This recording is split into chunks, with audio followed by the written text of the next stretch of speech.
ಒಪ್ಪೋದಿಲ್ವೋ ಅವರು ದೇಶಭಕ್ತರು ಹೆಂಗಾಗ್ತಾರೆ? ಭಾರತದ ಪ್ರಜೆ ಹೆಂಗಾಗ್ತಾರೆ? ಈ ದೇಶದ ಸಂವಿಧಾನವನ್ನ ನಾವು ಒಪ್ಪಲ್ಲ. ಈ ಸಂವಿಧಾನ ಮನುವಿನ ಆತ್ಮ ಇಲ್ಲಿಲ್ಲ. ಈ ಸಂವಿಧಾನವನ್ನ ತಿಪ್ಪೆಗೆ ಎಸೆರಿ ಅಂತಕ್ಕಂಥ ಹೇಳಿದಂಥವರು ಇದ್ದಾರೆ.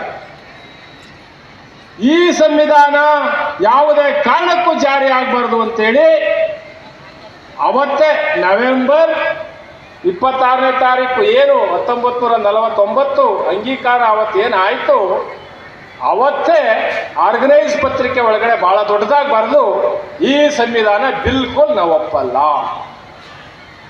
ಸಂವಿಧಾನವನ್ನೇ ಒಪ್ಪದೇ ಇರೋರು ದೇಶಭಕ್ತರು ಹೆಂಗಾಗ್ತಾರ್ರಿ?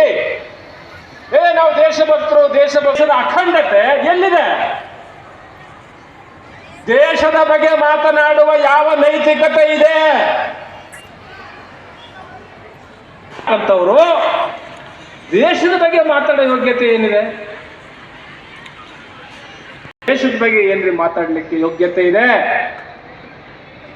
ದೇಶದ ಬಗ್ಗೆ ಮಾತಾಡೋ ಯೋಗ್ಯತೆ ಏನಿದೆ? ದೇಶಭಕ್ತರು ಯಾರು? ದೇಶಭಕ್ತರು ಯಾರು ಅಂದ್ರೆ ಯಾರು ರಾಷ್ಟ್ರ ಧ್ವಜಕ್ಕೆ ಗೌರವ ಕೊಡ್ತಾರೋ, ಯಾರು ಈ ದೇಶದ ಸಂವಿಧಾನವನ್ನು ಒಪ್ಪಿಕೊಳ್ತಾರೋ, ಯಾರು ಈ ದೇಶದ ಏಕತೆ, ಸಮಗ್ರತೆ, ಅಖಂಡತೆ, ಭ್ರಾತೃತ್ವವನ್ನು ಒಪ್ಪಿಕೊಳ್ತಾರೋ ಅವರು ದೇಶ ಪ್ರೇಮಿಗಳು. ಮಾತೆತ್ತಿದ್ರೆ ದೇಶಭಕ್ತಿ, ಮಾತೆತ್ತಿದ್ರೆ ರಾಷ್ಟ್ರಭಕ್ತಿ.